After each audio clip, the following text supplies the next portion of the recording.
Japan, the Philippines and the United States have pledged to strengthen their trilateral cooperation amid rising tensions in Asia's waters. This commitment was announced following a virtual meeting between the Japanese Prime Minister Shigeru Ishiba, Philippine President Ferdinand Marcos Jr. and outgoing President Joe Biden. During the talks, the leaders discussed enhancing economic, maritime and technological collaboration. A White House statement also highlighted shared concerns over China's alleged dangerous and unlawful behaviour in the South China Sea. The three leaders reaffirmed their commitment to promoting a free and open Indo-Pacific. Recently, repeated incidents involving vessels from China and the Philippines have emphasised territorial challenges, adding to the complexity. US warship operations in the region have drawn sharp criticism from China, which accuses Washington of undermining its sovereignty. We are joined now by our reporter Aditya Wadawan. Aditya, what can you tell me, any updates that are going on in this story? Well, Tom, recently the United States has joined hands with, Japan and Philippines, as you rightly pointed out, to extend their maritime to be seen that this is something which is very significant, growing given that Chinese hegemony has been there, and the Chinese hegemony has been there. So it needs to be seen as to how can China be countered. We have seen several instances where China has bullied its Southeast Asian neighbors, be it in South China Sea, or it has been also in conflict with Japan when it comes to East China Sea. So this decision of United States joining hands with Philippines and Japan is in that direction only. Yes, Tom, back to you in the studio. Thank you, Aditya. For further on this discussion, we are joined by Ross Feingold, political risk analyst from Taipei, Ambassador Suresh Goel, former diplomat, and Professor A.K. Pasha, international affairs expert. Thank you all of you for joining us on this discussion. My first question is to Ross Feingold.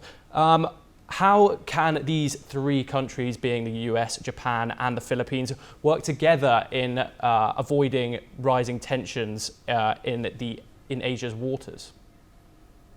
There are a lot of ways they can work together, keeping in mind that they are both treaty allies. Both Japan and the Philippines is a treaty ally of the United States. They're both, all three are democracies. So one of the ways that Japan and the United States are looking to accelerate this relationship is helping the Philippines address its own shortcomings. The Philippines military, whether that's the Navy, the Air Force, or its Army, they've been woefully underfunded for many, many years. They could use larger budgets, which President Marcos is trying to address. But they also need to train and improve their interoperability with other militaries as well. And that's where we also see Japan and the United States conducting more exercises with the Philippines. So there's definitely room for growth in the security relationship among the three countries. Ambassador Goel, what industries or sectors would benefit from closer economic cooperation between these three nations? Ambassador Goel? Yes. Can you hear me now? Am I audible? Yes. Yeah. You're asking me which economic sectors are going to benefit by cooperation amongst these three countries. Difficult to say, really speaking, because you can name any number of economic sectors in terms of technology, Japan and USA, in terms of materials, sensitive materials, in terms of industrial the defense production, the defense support system.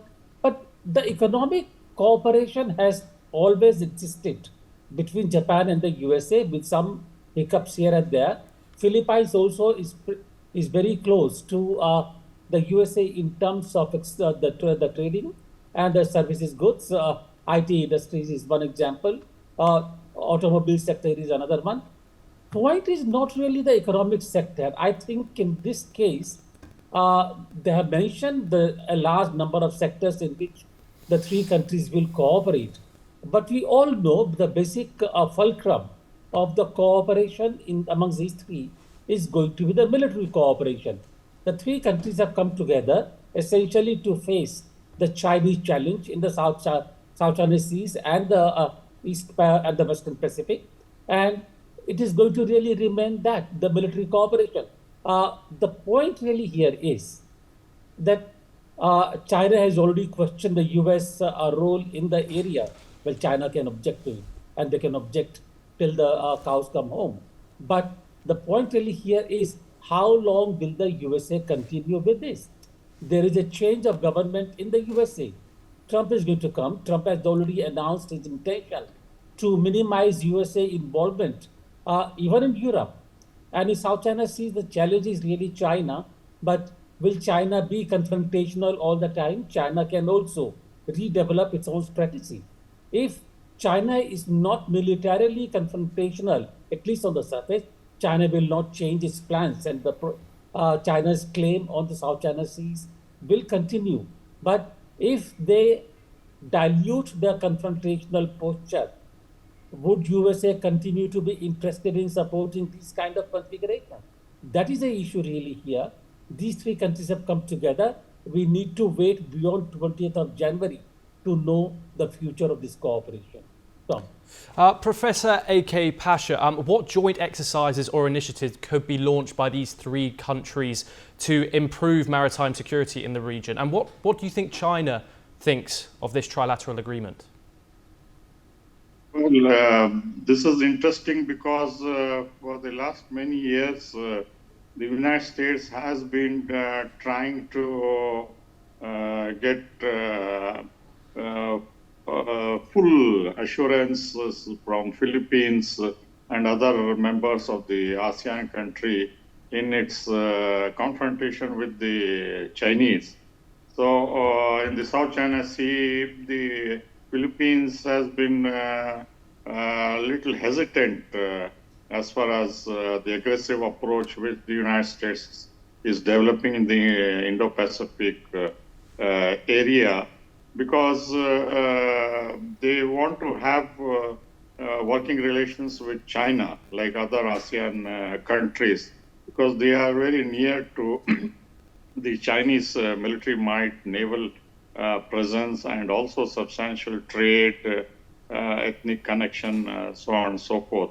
So this is the economic economic agreements or talks is just a smoke screen.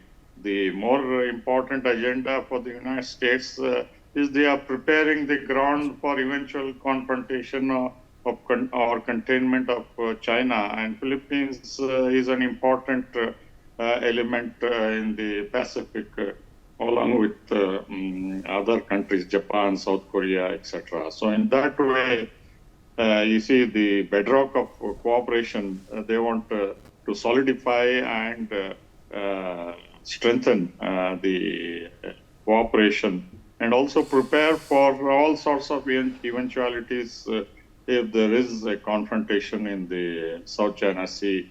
Whether it is availability of beds in the hospital, or pre-positioning of equipment, or the military infrastructure needed, because Philippines needs substantial support from both Japan and the United States. It has been behind the scene complaining that it is not adequately equipped to deal with any such major contingencies. So in that way, the Philippines capability is being beefed up, and the United States has tried to rope in Japan in a much more bigger way, so that these gaps in American strategy to contain China are fulfilled, and the strategy remains foolproof for any plans they have in the future, especially during Donald Trump, who has identified China as a major area of concern if he's trying to negotiate a ceasefire with Moscow on the Ukraine issue. Ross, I wanted to ask you one more question. How might US foreign policy and this agreement especially change under Donald Trump? We've seen Trump trying to get close to Xi in inviting him to his inauguration.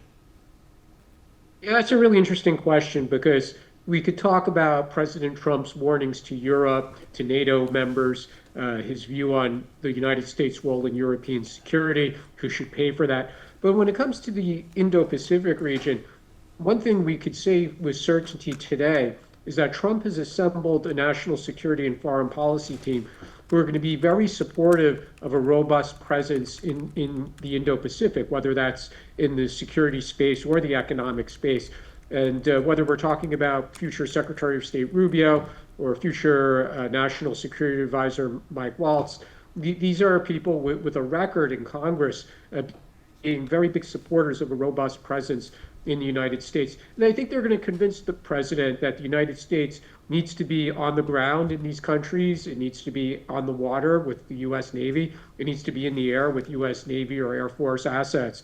So I think the approach to the Indo-Pacific is very likely to be a bit different than the approach that President Trump is going to take to Europe.